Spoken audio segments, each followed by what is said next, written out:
You are experiencing the Knuckleheads of Liberty podcast. It is January 15th, 2025, and welcome to the Knuckleheads of Liberty, where we are bringing you the people and the organizations fighting for liberty around the country and in your region. Today, we have a little bit of a special show. We don't have a guest today. We decided we'd talk about the wildfires that are happening in Southern California. So there's a lot of stories there related to liberty, bad government, and gosh, just a whole cavalcade of things that could be done better. But before we get into any of that, let me introduce you to our panel. In our lower right-hand corner, we have Leon, the word Brathwaite, last word in liberty. He is a retired engineer in the state of California. And tonight we have joining us in our left-hand corner from behind the scenes, our invisible hand, James Just. He is the Sacramento County Libertarian Party chair, and he is joining us today to give his input too as well on the fire. Unless someone wants my job, they can have it. Yeah. Well, let me retire from my other job and maybe I'll take you up on it. But anyways, we always start off with a Liberty quote, and with respect to fires, I thought this was a perfect quote. It is one of our founding fathers, Ben Franklin. He was also a prominent scientist and journalist of his day as well. And he said, "An ounce of prevention is worth a pound of cure." And, normally this wouldn't fit into, a lot of libertarian subjects, but oh my gosh, when we're talking about a disaster like fires and how these things are handled by government, I think we got no prevention, Yeah. what it sounds like, and a whole lot of cure we're going to need. So, what do you guys think about this quote? I think it's spot on for what we're dealing with here. I think nothing could typify the incompetence of our so-called leaders than that quote. There was no to little prevention. These fires that are happening in Southern California right now,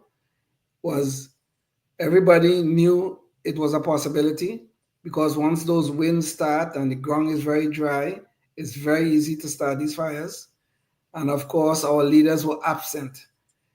Water was not flowing properly. All those sort of things were going on because there was no plan of action for the emergency. There was no prevention. And so an ounce of prevention, which is what we could have had down there, would have surely given us a lot more cure preemptively. But of course, our leaders were AWOL. Well, the type of prevention that these things needed isn't sexy. It's not a high-speed rail. You can't go and do ribbon cutting. Brush clearing. There's no ribbon cutting for a brush clearing project, right? You don't get on the front paper. You don't. There's none of that stuff. And so that type of prevention, the low-cost, basic prevention mitigation. I'm going to change it to mitigation, because you're in California. You can't prevent wildfires, but you can mitigate the disastrous effects. And we did none of that. And we're paying the price. And we will be paying the price for the next 30 years. And so if it's just, I very much rather than pay a price for 2 years, we're going to have to pay a price for 30. I very much feel like, you're right. The things we should have been doing, we weren't doing. And to me, it brings up the quote that we hear, a lot of times, Rome burned while Nero fiddled. And I feel like it's, LA burned while Newsom fiddled with his genitals. I don't know. I mean, their priorities are completely weird and off. It have nothing to do with like you said, the unsexy things of planning for what you're supposed to do in governance, right? It's not the sexy stuff. It's not fast trains and everything else. It's supposed to be just, hey, get this basic infrastructure right. That's all we're asking from you. Just get that right, and go away. Right. And what is so amazing about all of this?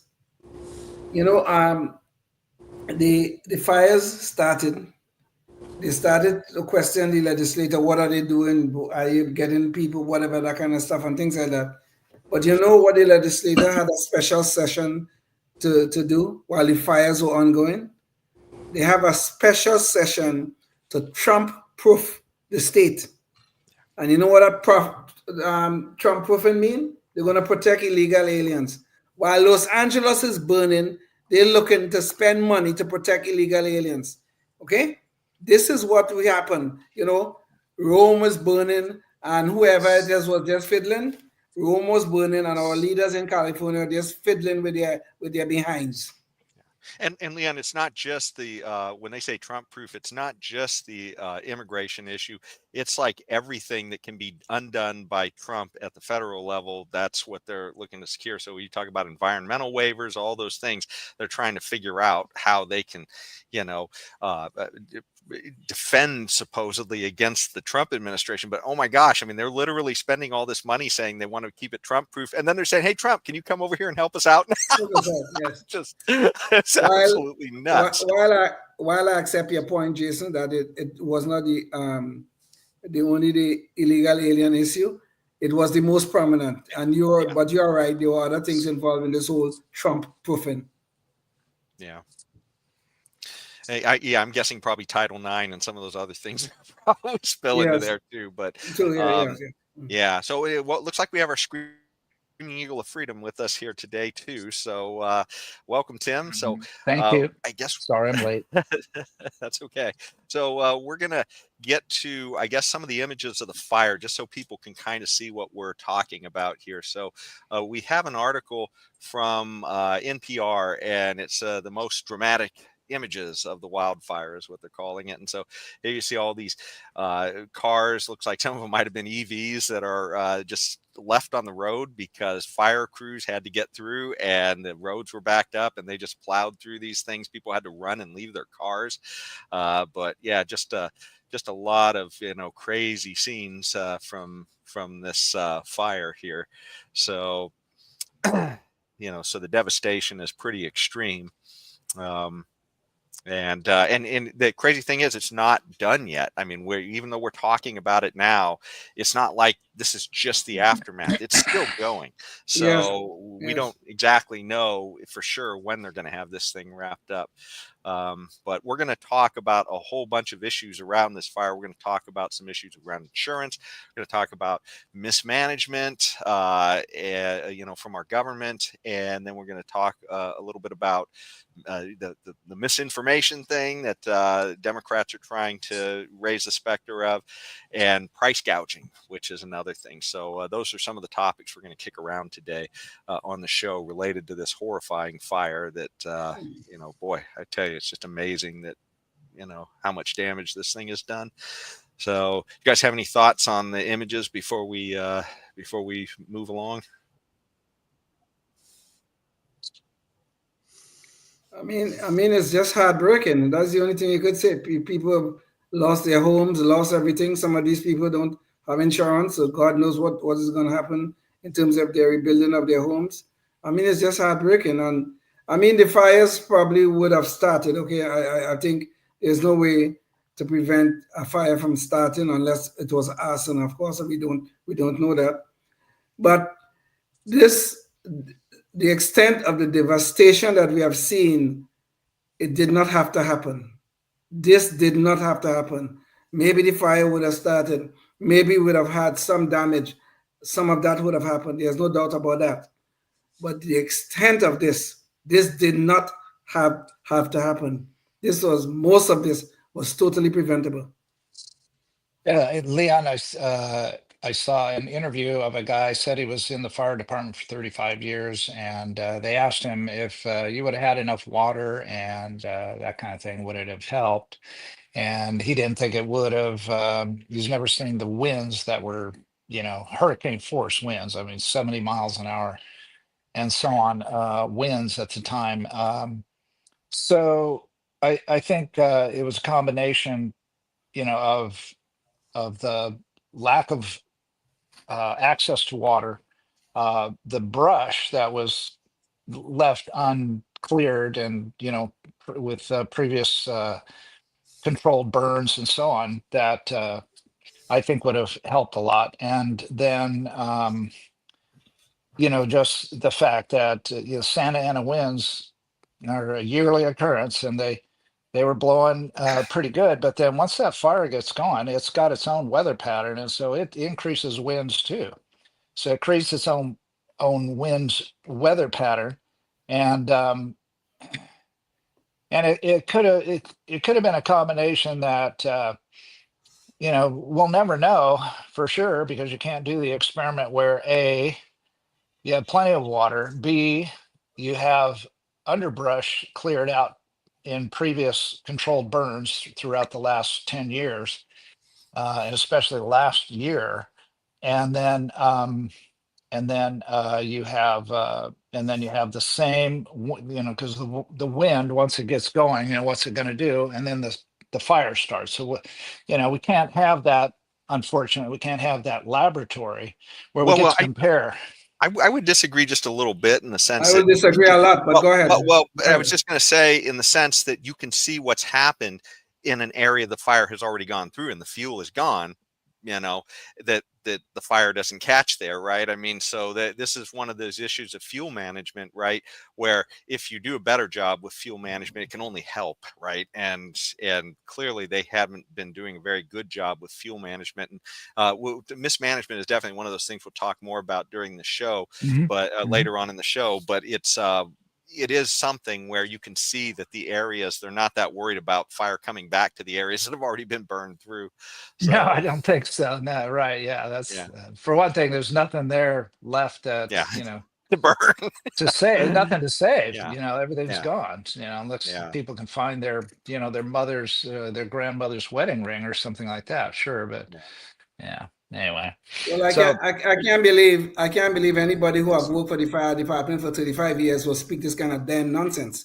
Okay? Because these people go out and fight fires. And the reason why fires spread is because underbrush is not cleared, the forest is not managed properly. We are starting from two different points, me and this guy, whoever he is. Okay? Two different points. He's talking about the fact, well, the fire already started, the brush is not cleared, and the forest is uncleared, so the thing is going to spread like wildfire. I am starting from the point where our democratic leaders, the wonderful leaders we have in this state that now seems like a place of curse, all leaders have not been doing anything to manage the potentials of fire. Okay, whether it's managing the water, whether it's clearing the brush, whether it's clearing the forest, they are not doing anything. They haven't been doing that for the last 10, 15, 20 years.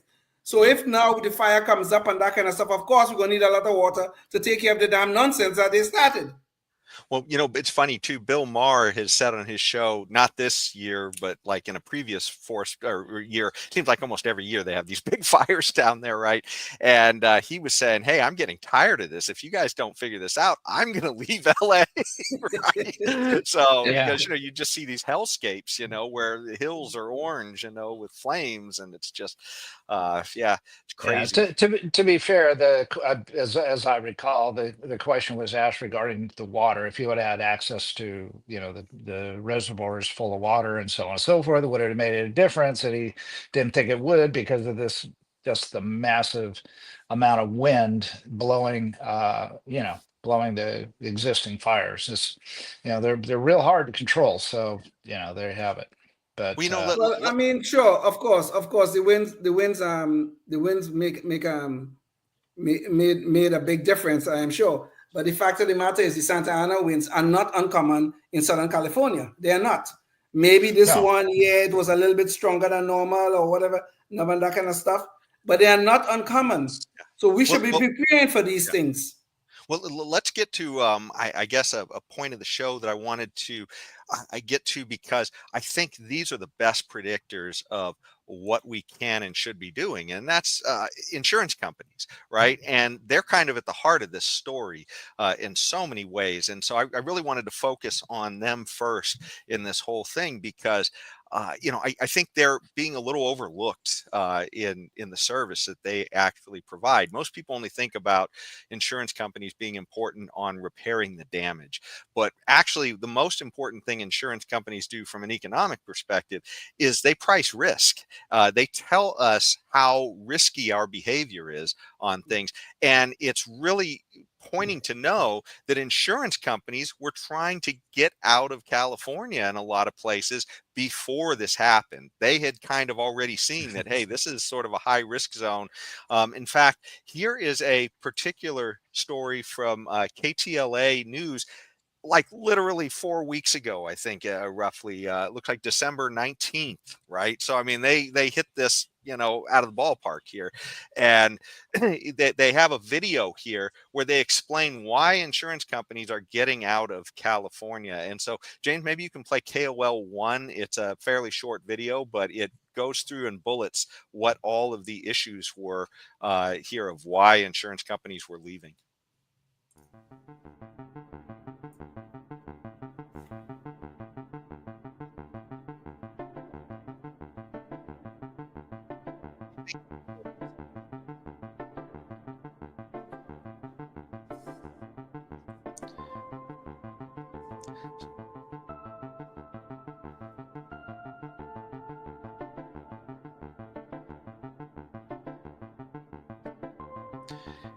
And then, of course, California has price controls on insurance as well.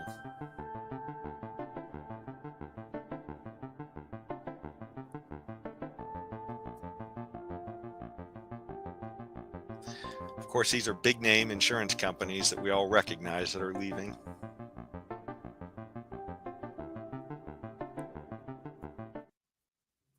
So, I mean, essentially what they're saying is, hey, look, they've identified there's a lot of risk here. They cannot adjust prices to cover that risk because California has an insurance commission that literally tells them what they can and can't charge. So now you can get secondary insurance, but you can't, to maybe cover whatever it is that you don't think your insurance company is covering. But as far as this goes, it's what's regulated, the basic stuff that you need to get your mortgage and everything else. That is, essentially price controls is what we've got. And the insurance companies are saying, hey, this is getting pretty darn risky and we don't want any part of it. I mean, to me, that's a loud scream that, hey, there's risk. What should we be doing about the risk? Not complaining about price, but saying, hey, what can we do to mitigate the price, therefore mitigate the risk, right? And, that wasn't the story. The story was, hey, just ignore these guys and keep on playing. I mean, what do you guys think about this? I think this is just well, they're not just pricing risk. They're pricing cost of repayment or rebuilding. And in California, that's astronomical. If you bought your house 40 years ago, you're an old person, you bought your house 40 years ago in Paladés Hills, you paid $1 million for it. It's now worth $15 million. The price to rebuild that in California is going to be 20. And so that's what the insurance company is saying. I can rebuild an insurance company can rebuild $1 million house, but they can't afford to rebuild a $20 million house simply because we're in California. Yeah. So it's not just the risk itself.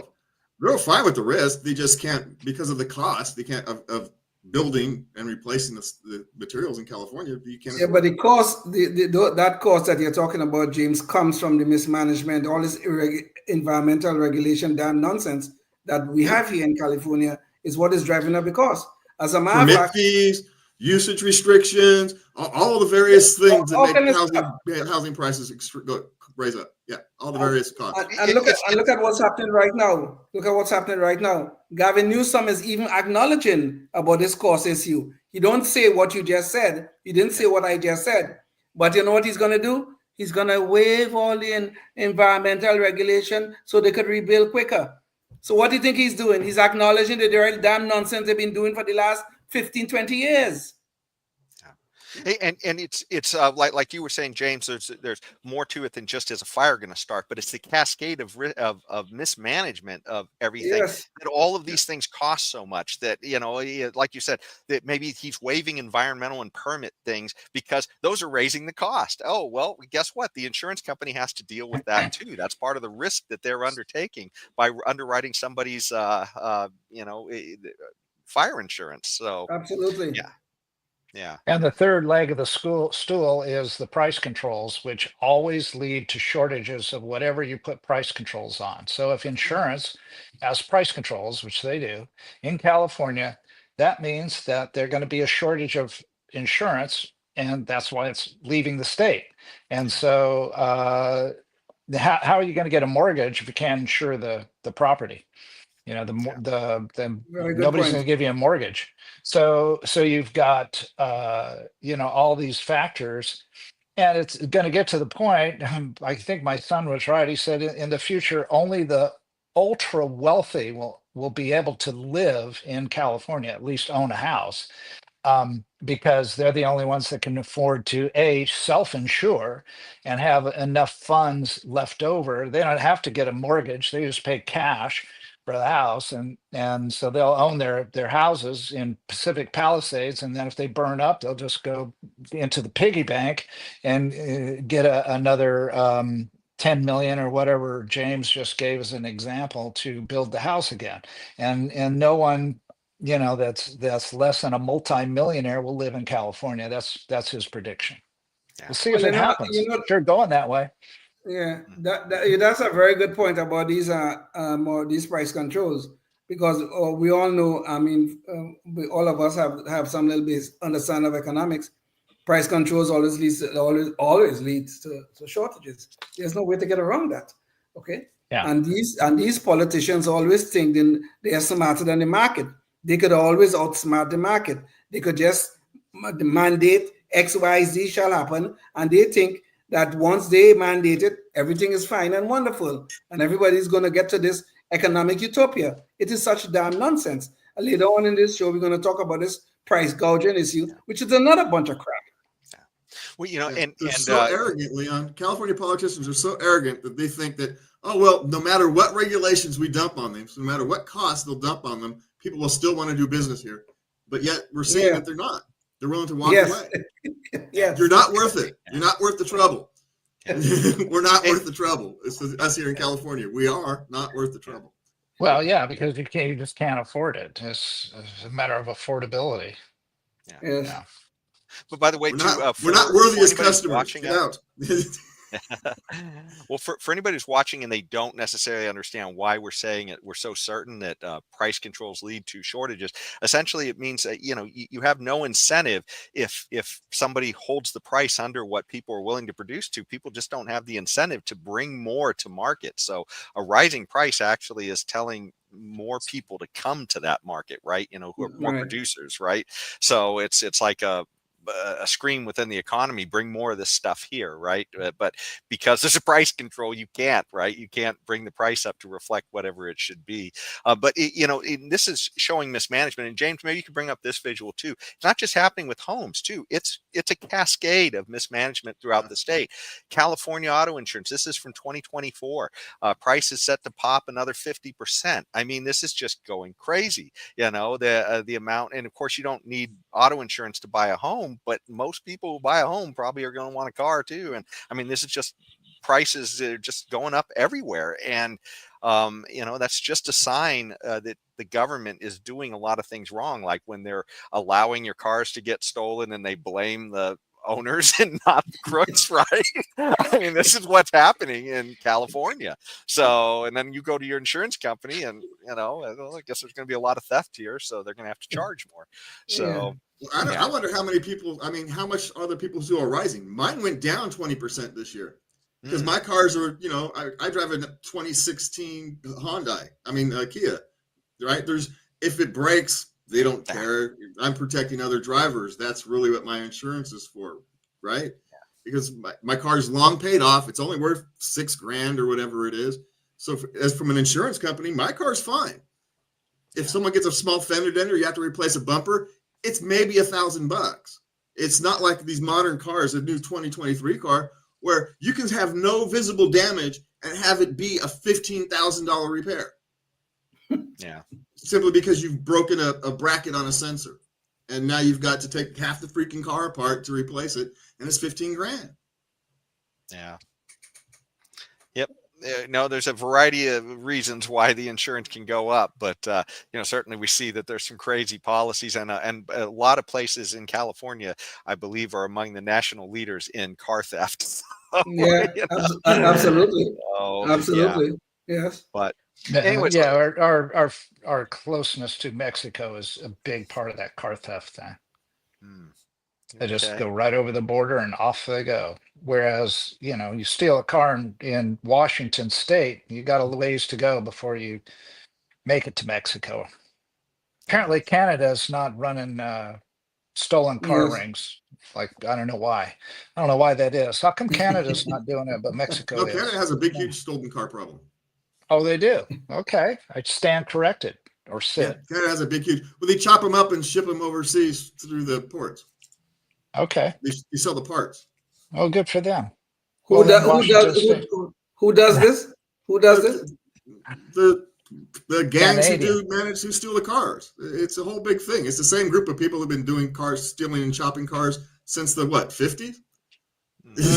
Yeah, this is a long-term criminal enterprise, Leon. This is nothing new. No. Just trying to understand. You say they take the cars into Mexico or into Canada? No, from Canada, they put them out of the Canadian ports and ship them to God knows where. Oh, okay. There's a big, huge problem in Canadian ports. I wouldn't be surprised if a lot of those Washington cars get chopped up and sent out through Canada. Oh, okay. So Well, I was trying to let's. make an analogy Yeah. or example or something. Well, hey man, I'm a little asleep, so you never know where I'm going with it. I've been telling you guys. Well, we are going a little off road on this, so let's see if we can get back on the road to the mismanagement around these fires. And this is, I guess, point in center is the mayor of Los Angeles is one of the biggest issues here. So, Jane, maybe you could bring up a visual here. Here's an article that talks about Karen Bass. When this fire happened, she's the mayor, and she kind of had some indicators that this was, 100-mile-an-hour winds were sort of on the forecast, and they knew everything was kind of dry. And she decided to go off to, I guess, was it or Ghana? I guess Ghana. in Africa, so that she could be there for the swearing in of a new president there in Ghana. And it's kind of funny because while you would say, well, maybe she thought she was leaving the city in good hands, but I guess the deputy mayor was under investigation by the FBI at the same time and was on leave because he had apparently was connected with a bomb threat that was sent into the city hall. So I mean, this is kind of the drama that you have happening. Wait a minute, deputy mayor of public safety sent a bomb threat? No, wait. Guys, let's be careful. It was alleged, okay? Yeah, alleged. That's allegedly. Yeah. But Yes. but my point is that it's not like she was leaving the city in great hands. I guess when she took off here, and she'd also made the point as well that she had told voters when she was elected as mayor that she would not be jet setting off to all these other countries for different reasons. She'd just be going to Sacramento and places in California. I guess she wouldn't be sitting there. She wouldn't be a part-time mayor, I guess. And anyways, but she was confronted on her way home because the fires broke out and everything was going to hell in Los Angeles, and people were losing their homes, and they were having issues with not enough water to fight the fire, hydrants running dry and everything else. And so it was a Sky News reporter, I believe, caught up with her in the UK. And here is the video of this. Is just astounding, to listen to the way she responded to this. So this is KOL2, James. Maybe you could play that. Do you owe citizens an apology for being absent while their homes were burning? Do you regret cutting the fire department budget by millions of dollars, Madam Mayor? Have you nothing to say today? Have you absolutely nothing to say to the citizens today? Elon Musk says that you're utterly incompetent. Are you considering your position? Madam Mayor, have you absolutely nothing to say to the citizens today who are dealing with this disaster?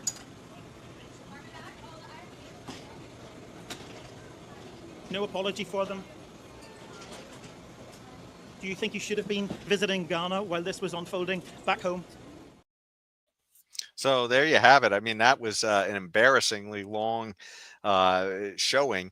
And And so anyways, this went on for a while, I guess, and eventually they wound up sort of trying to scurry off without answering any questions from the reporter.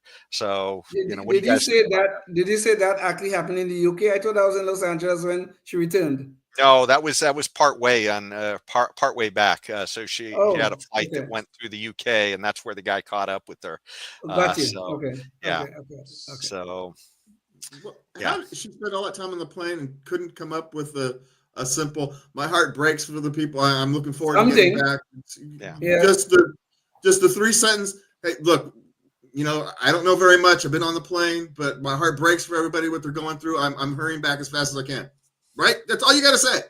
And I could guarantee you, flying from Ghana to the UK and then flying from the UK to Los Angeles is a long flight. Okay, I've been to Africa. All right, I've been to Africa, and I could tell you it's a long damn flight. So you want to tell me in all of this time, in this long damn flight, she couldn't think about something that she would say when she hit the ground and somebody started asking questions? This is the height of arrogance and incompetence. That's incompetence. That's right there. Somebody on her staff didn't write something for her. Well, we see how that doesn't work later anyway. But her staff is incompetent too. We're actually going to learn that later in the show. But God, no. Yeah, this is just awful. This is like Weekend at Bernie's worse because she's theoretically capable. Theoretically, anyway. Yes. You could. Biden, all right, his brain left the building, but her brain is still in her head. For what it's worth.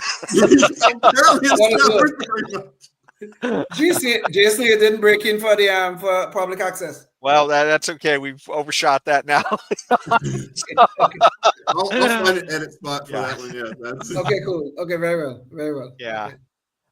But this does go to the priorities, right? I mean, so not only do you have suspect leadership there, but what have they been focusing on? I mean, we talked about the quote at the beginning of the show from Benjamin Franklin, an ounce of prevention is worth a pound of cure. Well, so what have these leaders been spending their time on? Well, apparently, one of the things they've been spending a lot of time on is the homelessness problem, that they have there. And James, maybe you could bring up the visual there, but they're spending over $1 billion on homelessness. And apparently they can't even figure out how to spend it correctly because there's some issues in 2024 about not being able to spend all the money, even though apparently they didn't send it to their fire people because apparently the fire budget was getting slashed that year. And that's exactly what that reporter was asking her about, is the fact that they were apparently cut $17 million from the fire budget there in the city. But you're spending billions in this never-ending project of Newsom's of homelessness in the state. I mean, we showed a video on this show a while back where Newsom, when he was mayor of San Francisco, had said he had a 10-year plan to end homelessness. Yeah, and that was 20 years ago. That was 20 years ago. While he was mayor. Yeah, and that was 20 years ago. And where are we now? And of course, his plan then wasn't supposed to be $20 billion. Yeah. But the state has dropped over $20 billion, and most people don't even know where the money is gone, right? Exactly. So we're talking about all that, and then to top it off, we have all of these woke issues that they're trying to get into things too. So I mean, they, one of the big things is that they have that new bill where they don't want to tell the parents, about what's going on with their kids in the school. So that's a big deal. But then you have this issue with the hiring in the fire department where they're making it a priority for skin and genitals, on who you're hiring. And in fact, we have a short little video here of them about how proud they are of the fact that they're getting all of these women firefighters. And in this case, it sounds like some of them are admitting they're not going to be doing the job, right? James, maybe you could play KOL 3. You want to see somebody that responds to your house, your emergency, whether it's a medical call or a fire call, that looks like you. It gives that person a little bit more ease, knowing that somebody might understand their situation better. Is she strong enough to do this? Or you couldn't carry my husband out of a fire, which my response is, he got himself in the wrong place if I have to carry him out of a fire. So that was a female firefighter who has been hired, and I have no issues if somebody can do the job, who they are or what their characteristics are. But she's clearly indicating that she's not going to be carrying somebody out of the fire.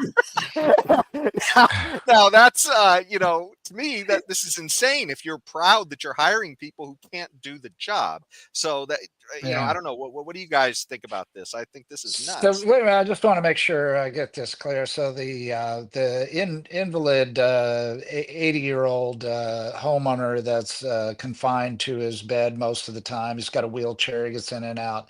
He needs home health care. Blah blah blah. So his house catches on fire and she can't take him out, and it's his fault that he's there. Is that what I heard her say? That's exactly what she said. Okay. Okay. Just want to make want to make sure. I just got to make sure that's clear. That's exactly what she said. Okay. But diversity is our strength. That's that. Exactly. Diversity is our strength. Diversity is our strength. But they don't tell you what kind of diversity we're talking about. Okay. Yeah. So I hear voices in my head. I just want to make sure they're the right ones here. I can discern which ones they are. Well, it is this sort of damn nonsense. It is some sort of damn nonsense that is destroying this country, and it's obviously destroying Los Angeles. It is one thing to find, let us say we want to hire anybody, whoever it is, okay? Whether it's minorities, whether it's women, whether it's whoever. If they can meet the standards, the established standards, no problem. But don't tell me this damn nonsense that, we're going to have all these nice, wonderful women in our department and everything else and stuff like that, and they can't lift up jack in an emergency. What good is that? What good is that? I am going to say that different roles are needed for different things. You have kickers on a football field. The thing is, you don't ask them to block a defensive lineman. And there are places where you need a smaller statured person to be able to get into some place that a 6'2" burly guy couldn't get to. And so you do need someone who's, oddly enough, in that particular case, that wasn't a physical difference catcher. It doesn't apply in that particular case. But she was big enough to pick me up. I don't. Yeah.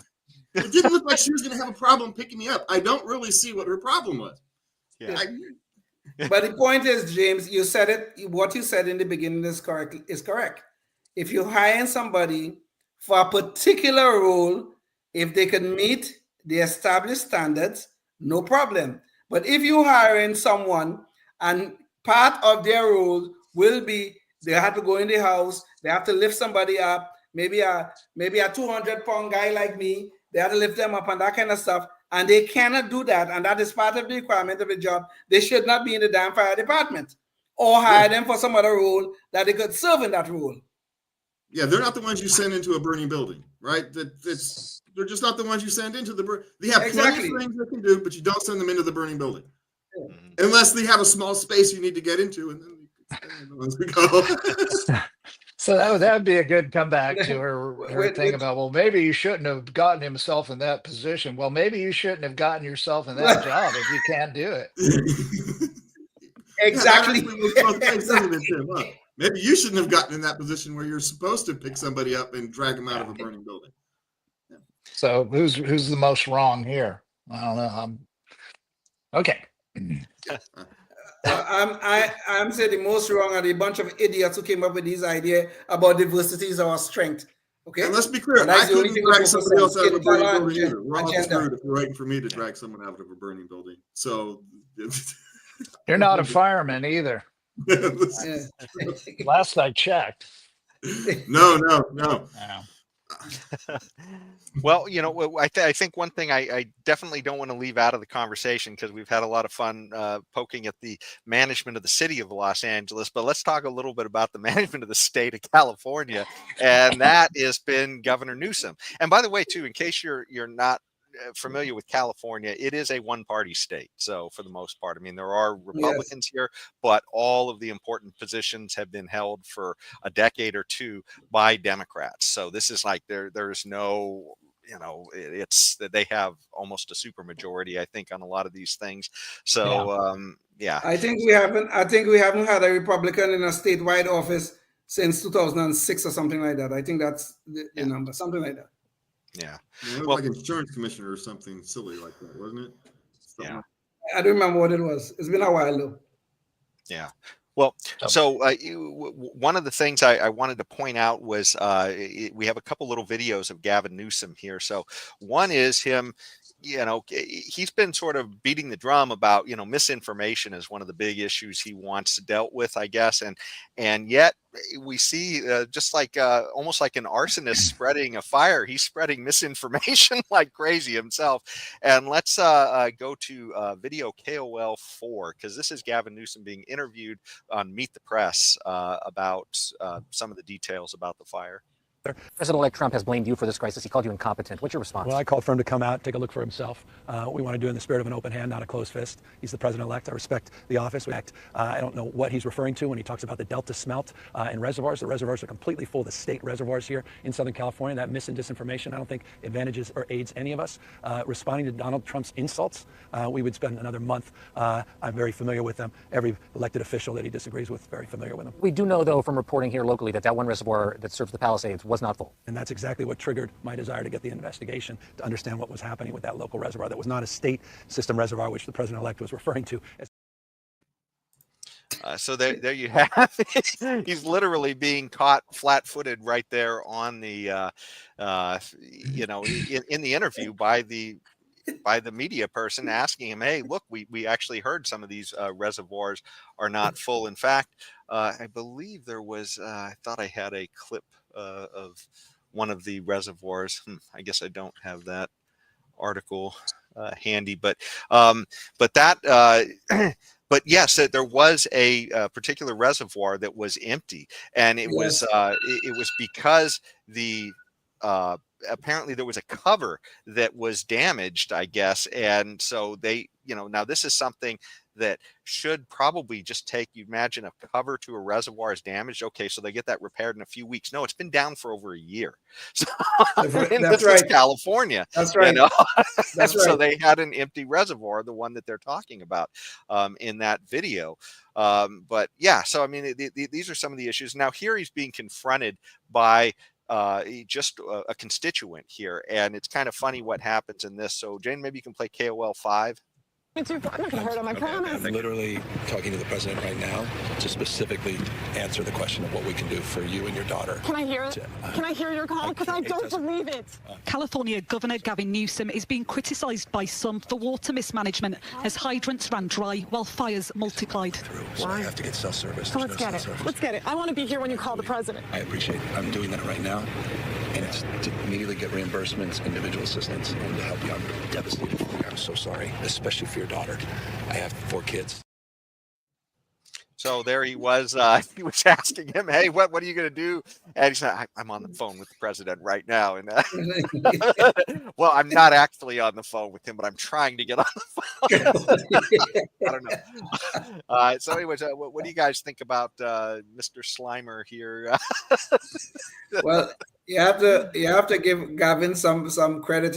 He's so slick. Even when he got caught in his little lies and little deceptions and disinformation, he always find a way to weasel out of them. He's very slick and he's very good. I have to give him that. He might be worth anything else. He's full of all these episodes of mismanagement and all his woke garbage. But boy, he's nice and slick. But I have to give him that. I don't know if there's anything else to say about Newsom that we haven't been said 1,000 times already. He's an abject disaster in every objective measure. I mean, how anybody can't see it? Everybody sees it. They were just ignoring it for whatever reasons, And this whole thing, I have said for years that the far left cares more about policy than people, and we are just seeing that on display yet again. Mm-hmm. Yeah. Policy that people okay. Well, it is funny, too, because this is one of the things that Trump has brought up a lot when he criticizes Gavin Newsom, and and Republicans as well have mentioned this. But and they rightly refer to the fact that we've had a forest mismanagement problem where a lot of fuels are allowed to build up. And because of various environmental policies that we have in the state, we don't wind up dealing with this stuff. And Jane, maybe you could bring up this one visual. This is an article from 2021, Capital Public Radio, and it said Newsom misled the public about wildfire prevention efforts ahead of worst forest fire season on record.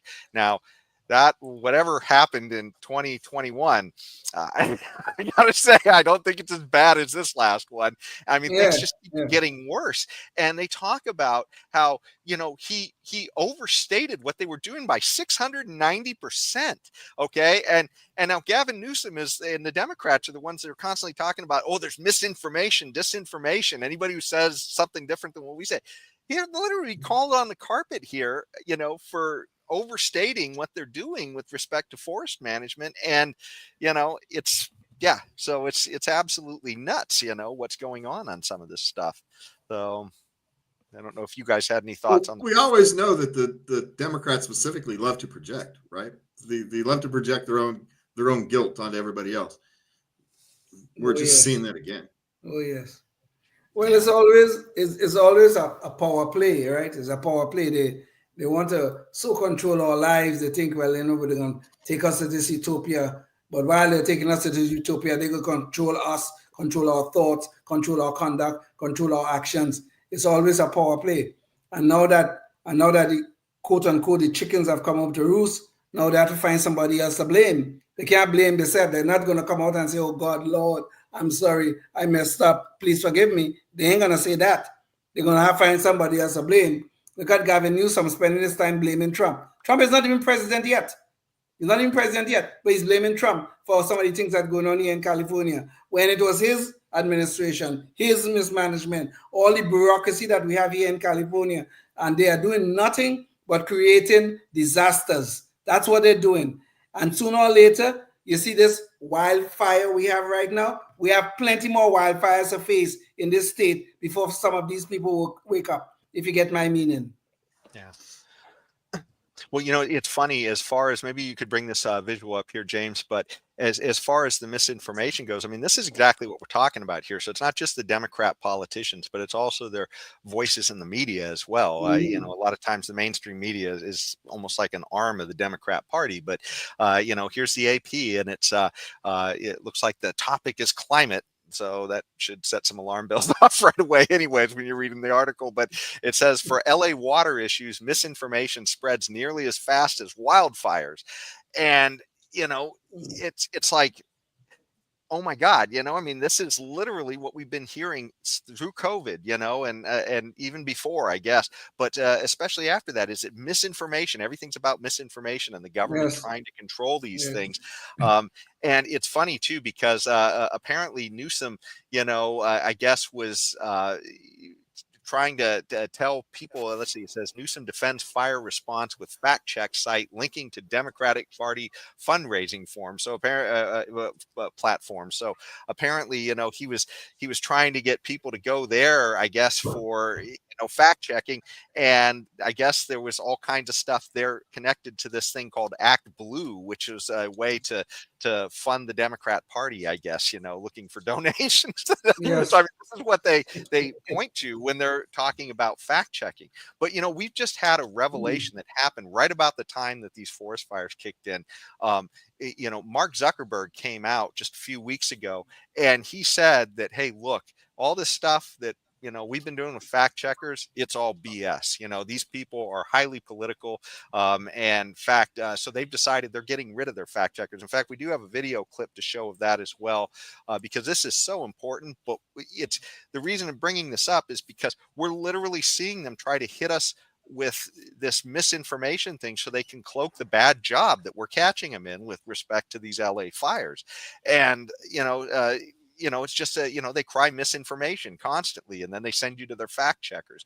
Well, here's the video, KOL6, James. Maybe you could play that of Zuckerberg talking about, in his own words, what he thinks about the fact checkers. So we're going to get back to our roots and focus on reducing mistakes, simplifying our policies, and restoring free expression on our platforms. More specifically, here's what we're going to do. First, we're going to get rid of fact checkers and replace them with community notes similar to X, starting in the US. After Trump first got elected in 2016, the legacy media wrote nonstop about how misinformation was a threat to democracy. We tried in good faith to address those concerns without becoming the arbiters of truth. But the fact checkers have just been too politically biased and have destroyed more trust than they've created, especially in the US. So over the next couple of months, we're going to phase in a more comprehensive community notes system. Second, we're going to simplify our content policies and get rid of a bunch of restrictions on topics like immigration and gender that are just out of touch with mainstream discourse.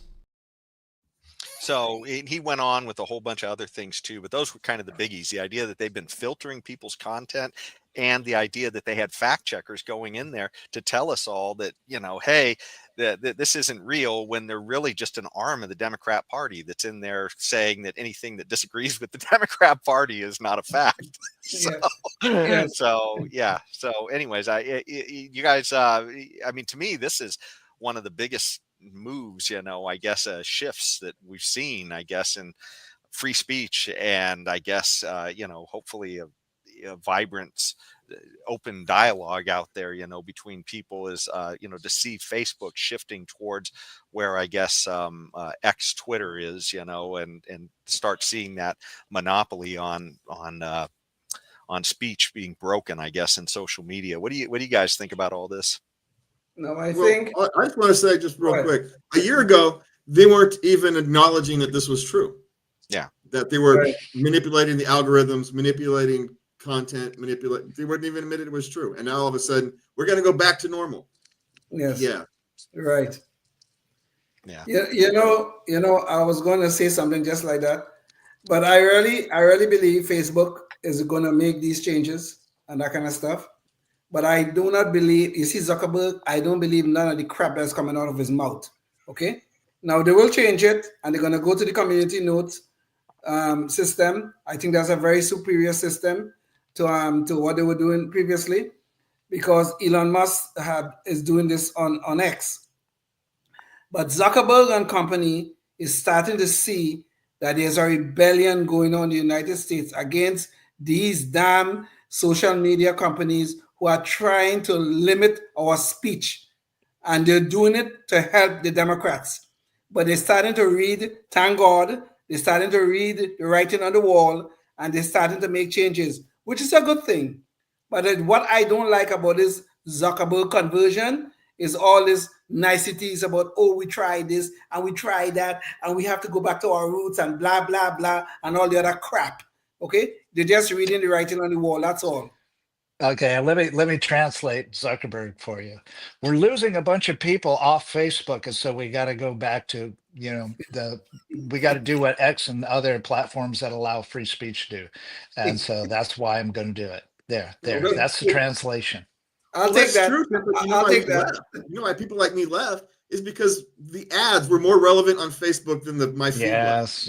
Yeah, you're right. There's a million other reasons. Correct. Yeah, I agree. But the truth really is that people are leaving Facebook in droves. Yeah. Which, I'm on it for one reason only, to stay in touch with my family and my friends. That's it. As I don't argue politics or anything. I might argue shotguns, but I don't argue politics. Well, now you can talk about shotguns again, Tim. So there you go. Yeah, I can. It's free and open, so far as I know. Maybe things are throttled, but hey, who cares? Well, you never know when politics is going to intrude on your shotgun conversations. Yeah, exactly. Second Amendment stuff, but it's the gospel. It's the gospel of the gauge. I got to preach it. Yeah, but this is something that's I guess super important. We saw this happening during COVID, where the government was literally Mark Zuckerberg was on Joe Rogan's show about, I think, maybe a year ago or so, and he was telling Joe Rogan at the time that the government literally came them and told them essentially to look out for that Hunter Biden laptop story. They said, look out for Russian disinformation. It's going to be coming. Yes. and they were literally trying to condition them to essentially screen out a story that they already had the evidence of the laptop, and they knew it was going to hit the media at some point. Yeah. So they were literally essentially taking out an election, with misinformation. Right? So actually, that and that laptop story, just one little point. The government, the FBI in particular, had that laptop 1 year before the 2020 elections. Yeah. So they already knew what it was, and it was actually government misinformation that steered that election wrong. But anyways, there was one little point too I wanted to bring up as well on the misinformation point. Maybe you could bring this visual up here too, James. But when there was the argument between Trump and Newsom about water policy, here's an article for Cal Matters, and they talk about a reservoir where they were trying to save water here near in the Sacramento River, and they say, what's taking so long? And 40 years, and this is a 2023 story, right? So I mean, this comes down to the issues that whether it's Trump or Republicans or maybe other liberty-minded people, and they say, California has just got some bizarre management issues going on, and when you see a fire like this break out, there may be a whole cascade of mismanagement reasons of why things aren't materializing. Speaking of mismanagement, well, one other topic I wanted to cover in this was price gouging, because we've heard the politicians come out like they always do whenever there's a disaster, and they raise the specter that, hey, look out for those evil price gougers. They're your worst enemies in a crisis. And of course, that's really like, for anybody in the know, that's the sort of economic illiteracy on stilts, by letting prices respond to the market. Before we get into it, though, there is a video that kind of shows what the message is in the news media and what the local district attorney is going to do about it out there. So, James, maybe you could play video KOL 7. The Palisades fire turned neighborhoods to ash, destroying homes like the Gellers. The couple has been searching for a rental since. They say despite a law that's supposed to protect Californians, rents are surging. During a state of emergency, prices can't spike more than 10%. We did a quick search of active listings and found at least 4 that appear to violate the law. Realtors say they've seen it too. We are seeing price increases up to 81%. The demand for furnished rentals is obviously something we've never seen before. Before the fires, there was a lack of inventory. Now, for certain homes, I'm told, more than 100 people will put in a bid, driving up the price. To find out what's being done to protect you, we went to Los Angeles District Attorney Nathan Hochman. Here's what I'm here to tell you, and make sure that they understand this, and the message is absolutely clear. They will be arrested, they will be prosecuted, and they will be punished to the full extent of the law.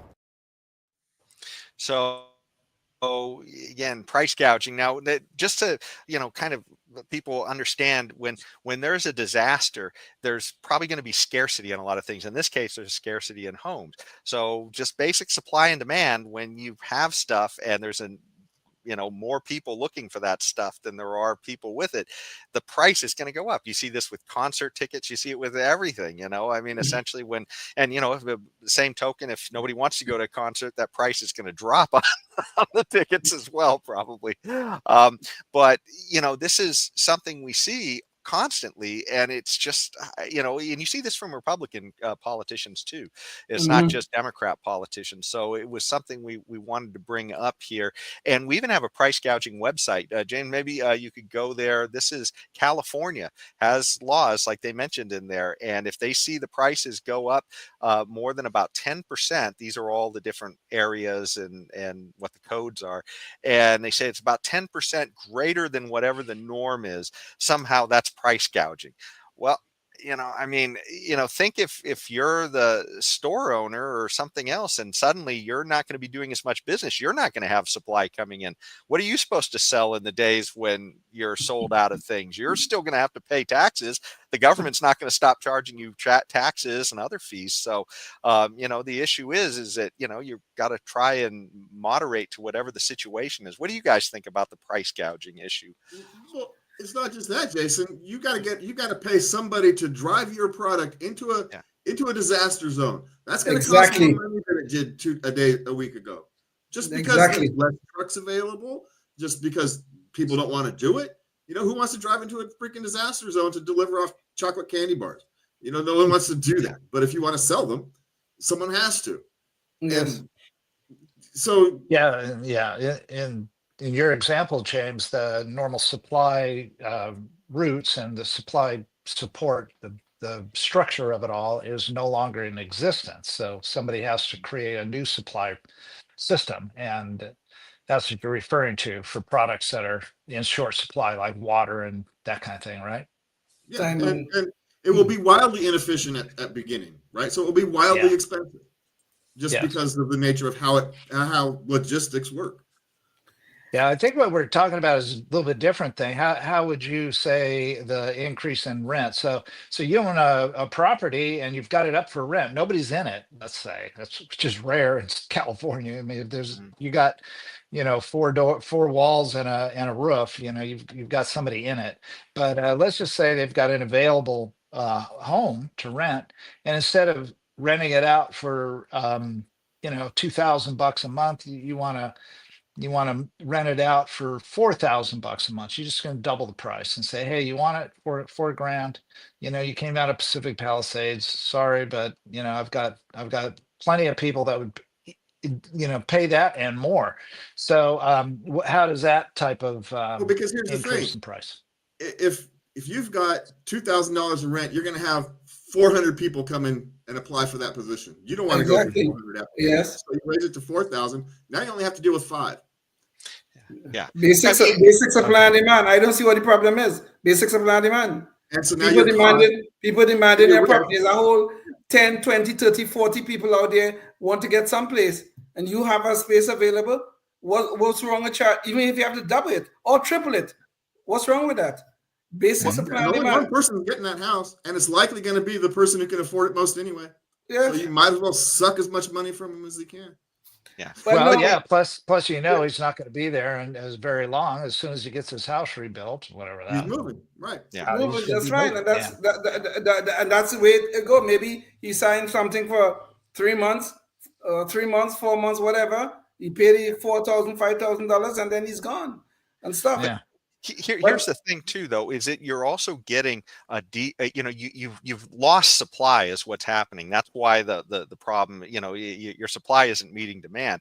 And so suppose I've heard of some of these cases where, let's say you're a homeowner and you could just list your property on Airbnb or something else like that, or one of these types of rental systems, and then you go someplace else because maybe you don't need to be in Los Angeles. And so, but does it make any sense for you to do that if it's just the normal price, right? You're not going to leave, but now suddenly you have the incentive to increase the supply there in Los Angeles by you moving out. So that's a good point. Very good point. At $4,000, I can now move to Arizona and pay my rent with that, pay my new mortgage or rent with that cost, and while still covering the costs and now you get get another house available in LA. But you see, make a profit. Yeah, these sanctimonious politicians never consider the hardship they place upon people. I am serious. They come out and they talk about, we're gonna fix those price gouges, we're gonna prosecute them, blah blah blah, and all this bunch of crap. Let me tell you a real life story. I'll make it quick. Okay, I promise you, I'll make it quick. I lived through a hurricane, a very bad hurricane in 1983 in Houston, Texas. 1983. My son was just the older of my two children was just about 5 years old. The hurricane was so bad we had to hide in our bathtub for about 5 hours or some kind of stuff and things like that. Anyway, what was in very short supply? Ice. We couldn't find ice. So before the hurricane came, I went on, I was looking for ice. I was able to find a little bit and stuff like that. Them days, a bag of ice was $1. They were talking $5, $6, $7, maybe even $10 for bags of ice at that time and that kind of stuff. Some of these politicians jump up and start to yell and scream about these price gougers and how they're going to prosecute them. They're going to save us consumers from these evil people, blah, blah, blah, blah, blah. Okay? Anyway, we did what we had to do. We had a little bit of ice. We saved what we could have saved. But, of course, the whole tragedy lasted days. Of course, what happened? Some of our property, some of our things that we would normally refrigerate, they all spoiled. I think back then I must have thrown out about $150 of worth of products, of things that could have been frozen and saved. I had to throw out about $150 worth of it. I was not unique in any way, shape, or form. All over Houston, I am sure that people doing the same thing. Maybe some people was $75 worth, some people was more than me, maybe 200, 300, whatever it was. But a lot of stuff end up in the garbage. You know why it end up in the garbage? Because of these damn sanctimonious politicians who wouldn't want to allow us to spend maybe $30, $40 to save our stuff, but instead it ended up costing us $150 on the backside. And this is the kind of damn nonsense that these politicians just do and put us in these positions, and then they go back to their normal, when everything is settled down, they go back and they pat themselves on the back. Oh my God, we save all these people from the price gougers.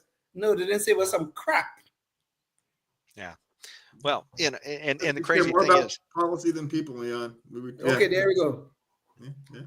Well, and the crazy thing is, a lot of times the reason the price has gone up is because of something the government's done that screwed things up. And so then when they try to say, we're not going to let those greedy people charge you more. Yes. I mean, remember, this is what happened during the lockdowns, right? Suddenly, oh my God, price gougers. You literally just shut down the economy. And now you've changed the amount of supply and demand that is there everywhere. And then you're shocked that prices are going to change. Yes. Yeah. So, I mean, this is, and you know, this is something too that is not new to us here in California. Jen, maybe you could just bring up this visual real quick, but we hear this all the time too.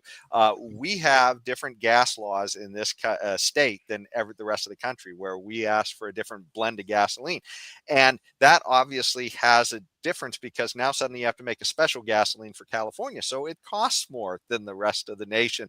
But when it costs more, suddenly and plus you've created a shorter supply as well, because if something disturbs that market, that you can't just take it from anywhere else now too, so you've got a more fragile market. So when the price does change because a refinery goes down or something else, everybody starts screaming price gouging. Right? But this is just in so many ways, you know, our governor signed this law about price gouging with gasoline, and by the way, we've got some refineries now that are headed out of the state as well. Yes.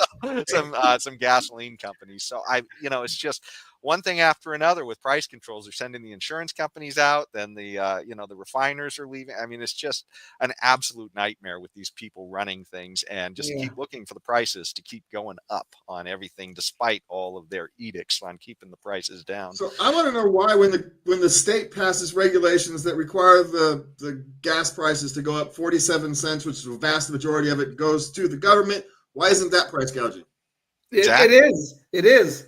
But it's only the state can legally, quote unquote, legally break the law or legally violate our rights. That's what's going on there. It is. You're absolutely right.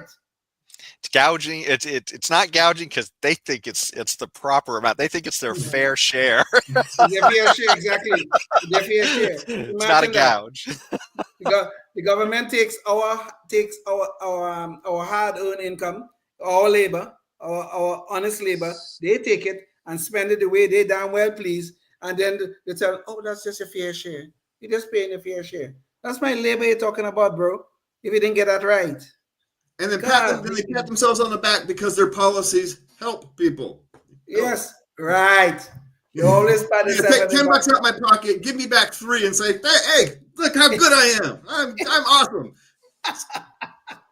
Screw you guys. Can I just give you 5 and we walk away from this? I'm better off. God. Well, I tell you, I think.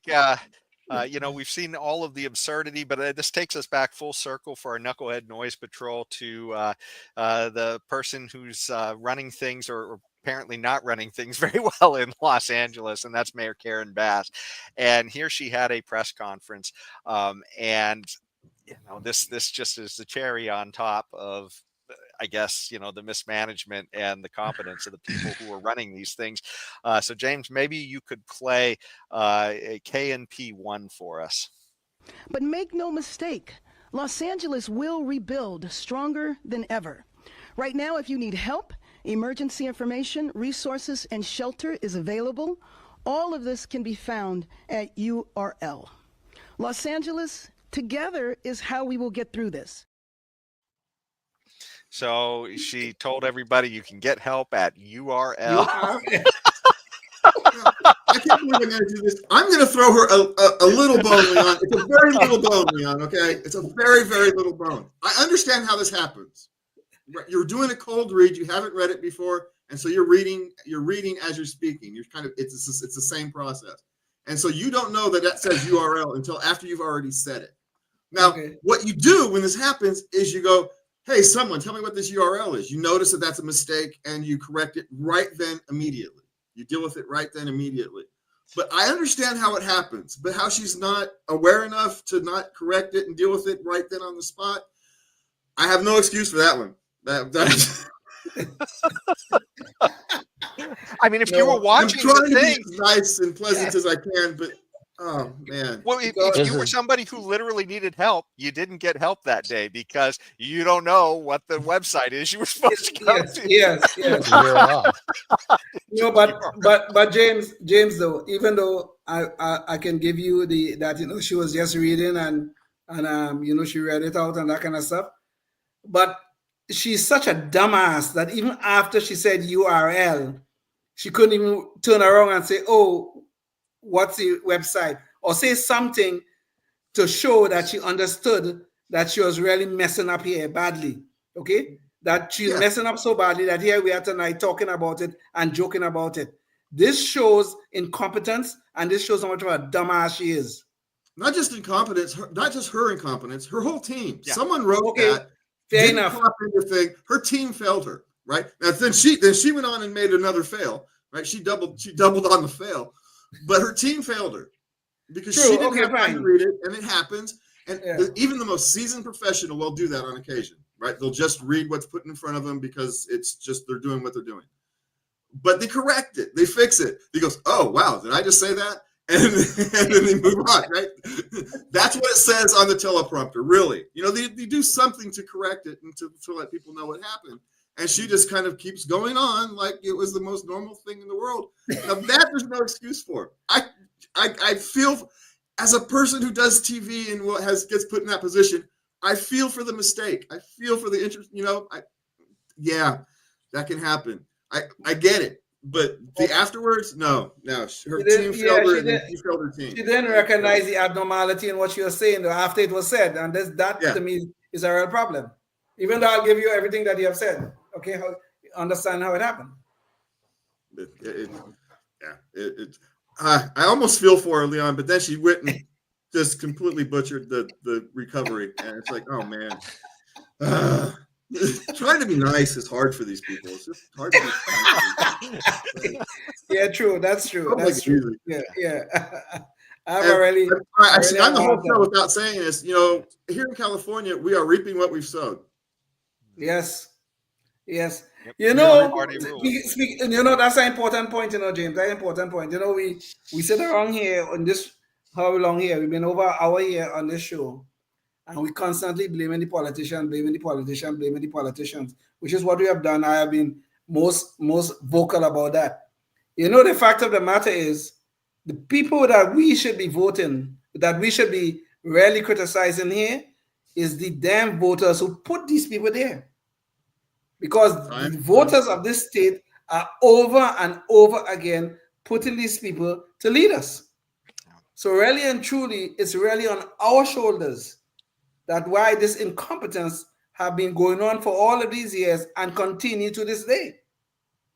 Okay. Well, and remember, Leon, there was a recall of Gavin Newsom, and we had the chance to get Larry Elder as the governor who was running against him. And Larry Elder was then painted by the Los Angeles Times as the black face of white supremacy. Voters believed that, and they voted to keep Newsom in because they couldn't have the black face of white supremacy be the governor. Of course not. Yeah. You can expect this to continue forever. In my okay, I'm a little cynical, I admit, but I expect this continually to continue, continually, and never stop. This whole election of the far left into California forevermore, and they will never learn their lesson in a million years. The voters, the typical. New York hasn't, so why would ours? Well, Yeah, would be. It's about it because James is correct. It's about policies. It's not about what they do or don't do. It's not how harmful the policies are to the people. It's like they favor the policy and damned the results. Never mind the results. It's like I trust the science, but I do not believe in the scientific method. In other words, let's posit a theorem and then let's see how it works out. Now, the seeing how it works out part, they don't care about that. They just want to posit a theorem and vote for it. They're anti-science, essentially. Yeah, if it hasn't, they just haven't tried hard enough, or they just haven't spent enough money, or it's not been the right Republicans or whatever. It's always the excuse. Yeah, always an excuse. Okay. I'm going to take a little different view on this. Okay. I am a little more optimistic. Okay. I truly believe, I might be proven wrong, but I truly believe those fires, as massive as they are, as tragic as they are, as devastating as they are, I think represents a turning point in the state of California. This is where the massive incompetence, the massive mismanagement of our state have been laid bare for the entire world to see.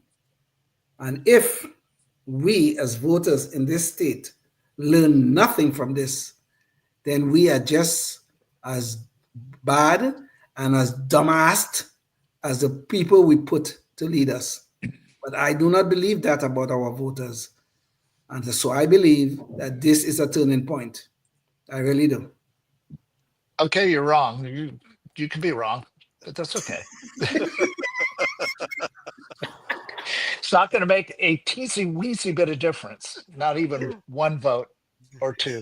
Maybe I think there'll be a couple. A couple of those people have to try to some permits for their houses, and they're going to start voting differently. But it won't And not enough to make a difference. A few of them may actually leave, but then they'll just take their bad ideology somewhere else. Talking